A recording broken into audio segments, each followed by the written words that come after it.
E a pessoa que não abre a boca porque ela tem medo de cancelamento, ela já tá cancelada. Pra mim foi um grande desafio perder o medo da rejeição. Eu evitava o meu sucesso de alguma forma. Sempre que eu tava muito perto de alcançar o sucesso, as coisas não aconteciam. Se não fosse a minha conexão com Deus, se não fosse inteligência emocional, eu não estaria aqui conversando com você hoje.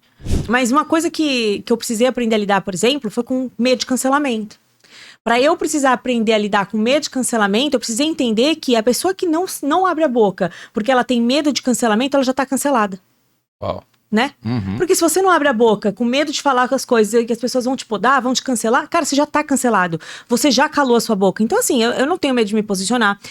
Antigamente eu ficava com receio, eu falava, não, mas eu trabalho... porque a minha empresa é uma empresa de vendas, né? Muito mais do que os sonhos que a gente vende, todas as coisas que a gente proporciona, as experiências que as entregas da minha empresa, nós somos uma empresa de vendas, assim como todas as empresas deveriam ser. Empresa que não tá crescendo, tá morrendo. Então, todas as empresas deveriam ser empresas de vendas. Quando a gente entende que ali, naquele momento, a gente não se posiciona com medo de perder clientes ou a gente já está cancelado. Você que não se posiciona já está cancelado. Pensa só, Vini, você não pode dar tua opinião na internet. Por quê? Porque não? Porque daí eu vou ser cancelado e tal. Não sei o que. Cara, já está cancelado. Se você já se cancelou, porque você já está deixando de ser quem você é com medo do que as pessoas vão pensar. Esse foi o maior desafio de crescer na internet? Olha, pra mim foi, né? Imagino que tenha pessoas que já se posicionam muito bem, que já falam o que pensam, não estão nem aí porque os outros vão pensar. Mas pra mim foi. Eu tinha muito medo do que as pessoas iam falar, do que as pessoas iam pensar. Hoje, eu, assim, tenho zero. Eu me posiciono, eu falo o que eu penso, eu tenho, lógico, uma estratégia, uma lógica dentro daquilo que vai ser publicado. Fica falando besteira também, né? Não, Tipo, hoje eu tô aqui, não, nada a ver, né? Até porque nem combina com o meu conteúdo. Mas, pra mim foi um grande desafio perder o medo da rejeição, sabe? Perder o medo da rejeição. É muito comum, né? É muito comum. E aí, como que você trabalhou isso?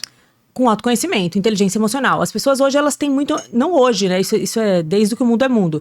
Pessoas... Eu percebia que eu fazia muita coisa bem feita, mas eu evitava o meu sucesso de alguma forma. Sempre que eu estava muito perto de alcançar o sucesso, as coisas não aconteciam. Eu falava, cara, o que acontece? Que as coisas não aconteciam. Parece que alguma coisa acontecia e aquilo não dava certo. Eu falava, alguma coisa tá errada. Não rompia. E não é só uma coisa mística. Não, eu comecei a olhar, de fato, pra mim. Porque tudo parte de mim. Pô, Deus me deu todas as condições para que eu tivesse tudo o que eu preciso. O que tá faltando? E eu comecei a entender que eu tinha um baita medo de rejeição. Eu tinha medo de cancelamento, eu tinha medo da opinião do outro, eu tinha medo das pessoas não gostarem de mim. Por vivências, coisas que eu vivia na minha infância, na minha vida e tal. E eu comecei a olhar, entender, estudando isso, que as pessoas, de fato, e trouxe isso até para o inglês e para dentro do método, que as pessoas, elas têm muito medo da rejeição. Só que quem tem medo da rejeição não alcança o sucesso, porque o cérebro sabe, né? Para lidar com o sucesso, para alcançar o sucesso, você vai ter que lidar com a rejeição. Quando eu aprendi que lidar com a rejeição era fundamental para eu alcançar o sucesso, parece que virou uma chave na minha vida, e eu comecei a ter resultados assim, numericamente diferentes, assim, gigantescos em relação aos que eu tinha antes. Por quê? Porque eu comecei a perder o medo, eu comecei a me libertar, tirar as amarras que eu tinha e comecei a realmente... É um peso que você tira, né? Você tira um peso, você rompe barreiras, você se posiciona de maneira diferente, você fala com outra energia e o mundo é um eco, né? Reconhece, né? Reconhece. O que você fala, ecoa e volta de novo pra você. Se eu for num lugar onde tem um eco e eu falar amor, aquilo vai voltar. Amor, amor, amor. Se eu falar segurança, segurança, segurança, segurança. Agora, se eu vou lá e grito medo, mais medo vai voltar pra mim.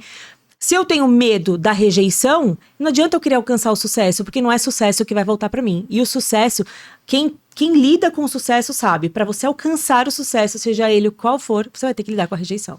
Cara, acho que faz muito sentido isso que você tá falando, porque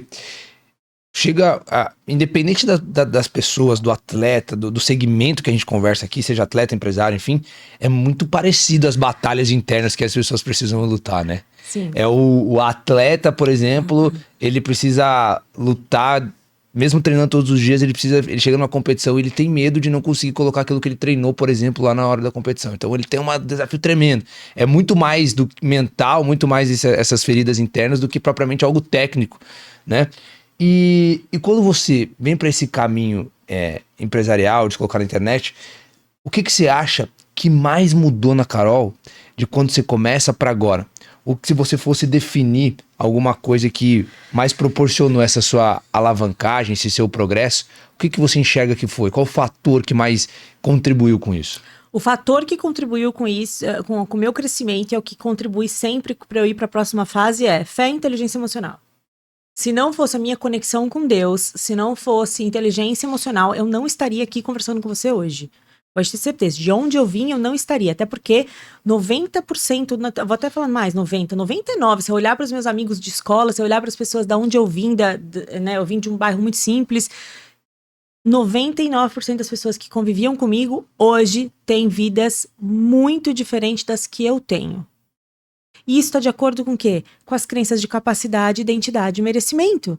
A maneira como você se vê é aquilo que você vai co-criar. Os seus resultados, eles estão de acordo com a sua crença. E não há nada de místico nisso. É realidade, é causa e efeito, entende? Sim. Você se acha uma improvável? Total. Improvável total. Comecei 7 faculdades e não terminei nenhuma. Né? As pessoas olhavam pra mim e falavam, você não vai virar nada, essa daí não vai virar nada, essa daí não vai virar nada. Todos os negócios que eu começava, embora eles tivessem um pico, assim, eles não davam certo, quebrava, por quê? Não tinha inteligência emocional, eu não tinha conhecimento de nada do que eu fazia. Eu sabia um pouquinho de cada coisa, mas eu não sabia profundamente sobre nada, nem sobre mim.